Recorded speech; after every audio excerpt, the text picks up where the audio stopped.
कक्षा 9वीं के सभी विद्यार्थी ध्यान दीजिए। आज हम आपकी वार्षिक परीक्षा का जो पेपर समाज विज्ञान का है उसका सेट ए का पूरा सॉल्यूशन देखेंगे। ठीक है, यदि आपको 75 में से 75 नंबर वास्तव में चाहिए तो एक बार इस पेपर को जरूर देख लीजिएगा। ठीक है, देखिए सबसे पहला प्रश्न है, बंगाल में किस वर्ष अकाल पड़ा था?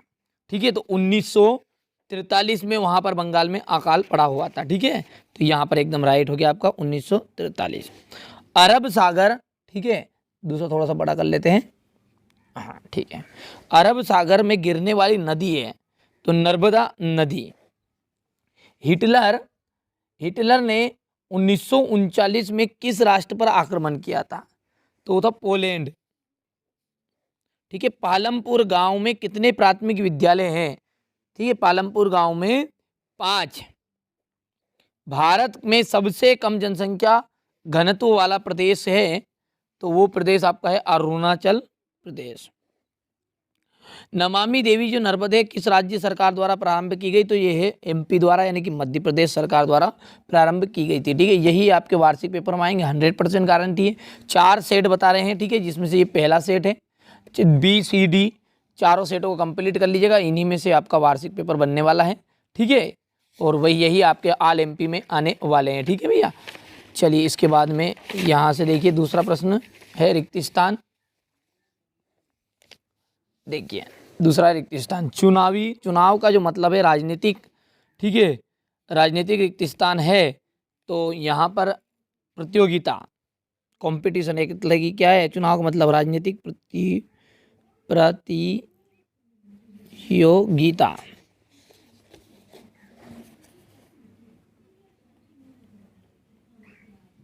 ठीक है, चलिए तो आगे बढ़ते हैं। गंगा की जो मुख्य धारा भागीरथी रिक्त स्थान से निकलती है तो गंगोत्री हिमानी से। कहाँ से? गंगोत्री हिमानी। यहाँ पर लिख देते हैं गंगोत्री हिमानी। वास्तव में देश का हर चौथा व्यक्ति क्या है? निर्धन है। ठीक है, बंगाल का जो अकाल है वो किसकी कमी के कारण हुआ था? तो चावल की। हरियाणा में चौधरी देवीलाल ने नामक आंदोलन का नेतृत्व किया तो न्याय युद्ध। क्या आएगा? न्याय युद्ध। ठीक है, और जर्मनी के विषय में third rise of dreams salt और बेराट ने लिखी थी। यही हुबहू पेपर में आपके आने वाले, बिल्कुल भी आपको चिंता नहीं करनी है। ठीक है, ब्रह्मपुत्र में पहला जाएगा सांगपो डल झील। ठीक है, डल झील है कश्मीर। भारत वन सेवा की स्थापना तो यहाँ पर जाएगा 1864। ऑस्ट्रेलिया को जर्मनी में मिला लिया, ठीक है, तो वो था 1938।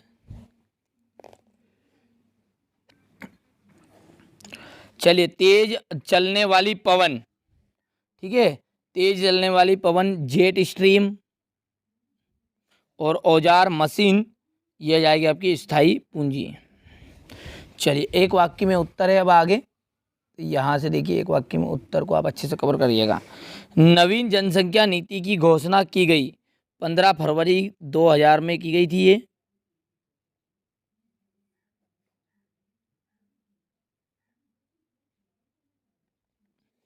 पाकिस्तान में चेनाब से मिलने वाली नदी झेलम। प्रति व्यक्ति की जो औसत आयु है वो क्या कहलाती है? उसकी प्रत्याशित आयु कहलाती है।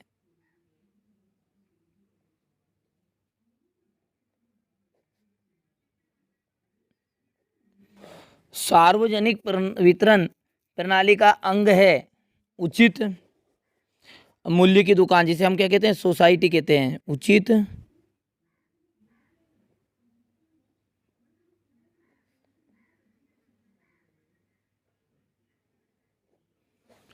किस नदी को दक्षिण भारत की गंगा कहा जाता है? गोदावरी को।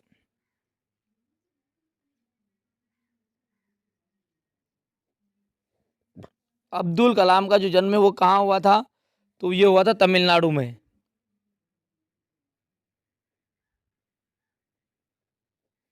और कहाँ पर? रामेश्वर में हुआ था।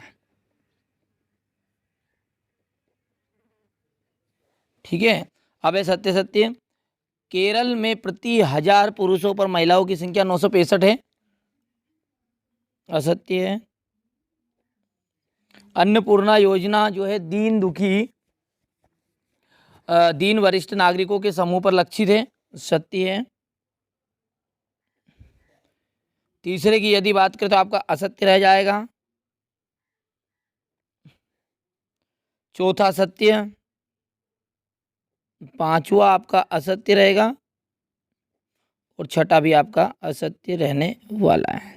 अब क्वेश्चन नंबर 6 से बात करें तो दो दो अंक के क्वेश्चन आंसर शुरू हो गए हैं। ठीक है।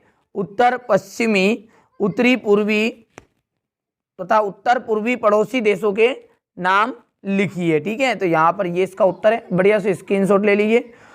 इसी के अथवा का जो प्रश्न है वो यहाँ पर है। ठीक है। ठीक है, चलिए आगे बढ़ते हैं। इसके बाद में जो क्वेश्चन नंबर 7 है, देखिए एक्सप्लेन करूंगा तो बहुत लंबा वीडियो बनता है। ठीक है। तो यहाँ से आप स्क्रीनशॉट के माध्यम से देखिए, सिंपल सिंपल से, कोई ज्यादा कठिन नहीं। देखिए वृष्टि छाया प्रदेश क्या है? क्या है?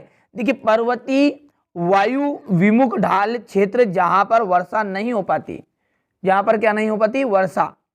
वहां क्षेत्र जो शुष्क रह जाता है, जहां पर बारिश थोड़ी कम होती है, शुष्क रह जाएगा, बस उन्हें कहेंगे वृष्टि छाया प्रदेश। सिंपल सी लैंग्वेज में लिखा है, सबसे सरल लैंग्वेज में, ऐसा भी नहीं है। ठीक है। यहां पर देखिए भारत के किस भाग में दैनिक तापमान अधिक होता है और क्यों? तो राजस्थान के मरुस्थलों में होता है भैया, क्योंकि यहाँ का तापमान लगभग 50 डिग्री सेल्सियस पर पहुंच जाता है। ऐसा इस कारण से होता है क्योंकि जो रेत होते हैं वो रात में क्या होती है, सॉरी, क्योंकि जो रेत है वो उष्मा को बहुत जल्दी अवशोषित कर लेगी और छोड़ भी देगी। तो दिन में तो वो अवशोषित कर लेगी और रात में छोड़ देगी। तो दिन का जो तापमान है बहुत अधिक गर्म रहेगा और रात का तापमान बहुत ठंडा रहेगा। ठीक है भैया। तो इस तरह से सिंपल सी लैंग्वेज में है, ज्यादा कठिन भी नहीं है। ठीक है। यहां से क्वेश्चन नंबर 8 का बढ़िया से स्क्रीनशॉट लीजिए। चलिए क्वेश्चन 8 एक एक प्रश्नों को लिखवाया है मैंने। ठीक है। एक एक आपके लिए विशेष थी ताकि आप अच्छे अंक प्राप्त करें। भारत की वनस्पति में इतनी विविधता क्यों है? इसका उत्तर यहां से लिख लीजिएगा। वनों के विनाश के क्या कारण है? ठीक है। यहां से इसका स्क्रीनशॉट लीजिए। सदाबहार वन और पर्णपाती वन में अंतर कोई दो। ठीक है। तो यहां से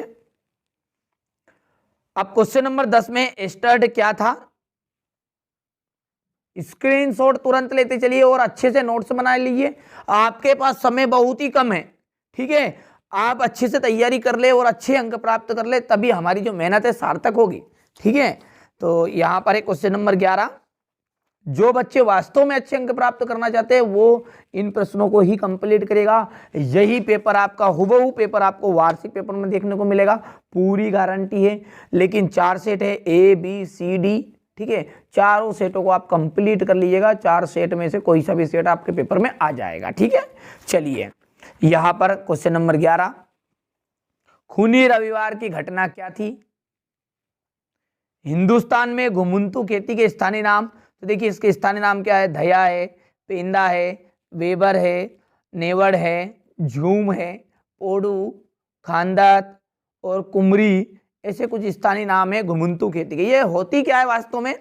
तो जो जंगलों को साफ करके जो पहले आदिवासी लोग किया करते थे इस खेती को, कि वो बिना ठीक है जंगलों में खाद बीज के फसल पैदा करते थे। किस तरह से? कि फसलों को काट देते, जंगलों को साफ कर लेते थे, आग लगा देते थे और फिर उस पर खेती करते थे। कुछ समय के बाद में उसको छोड़ देते थे। ठीक है। और दूसरी जगहों पर चले जाते थे। पहले होता था, अब कम हो गया है।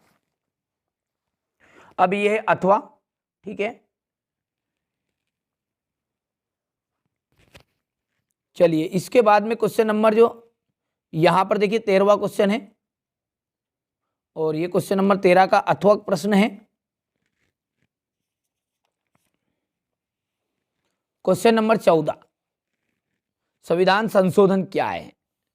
और इसी के अथवा का प्रश्न है कि संविधान बताता है कि शासन व्यवस्था के विविध अंगों का गठन किस तरह होगा। ठीक है, सरकार से क्या अर्थ है, क्वेश्चन नंबर 15 में है, यही प्रश्न आएंगे, फिर मैं बता रहा हूं आपको।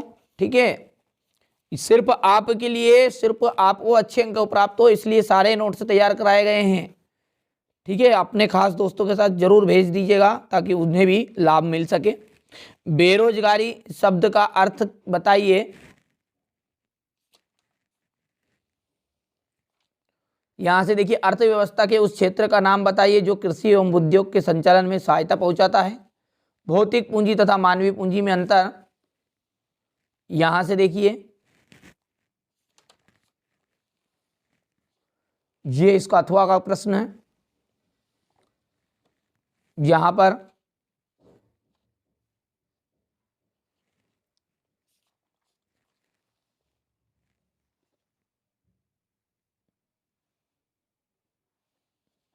इसके बाद क्वेश्चन नंबर 20,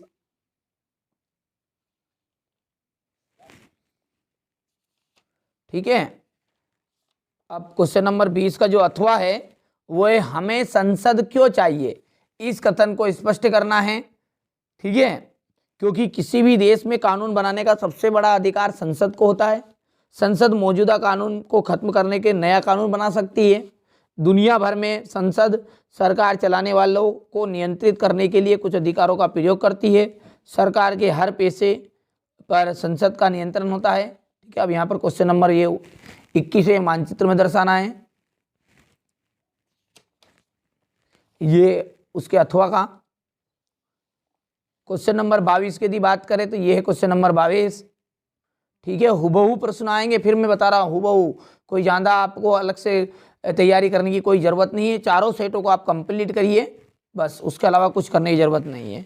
ठीक है, इसके अथवा में है, देखिए मौलिक अधिकारों से क्या आशय, इसके महत्व को स्पष्ट करना है।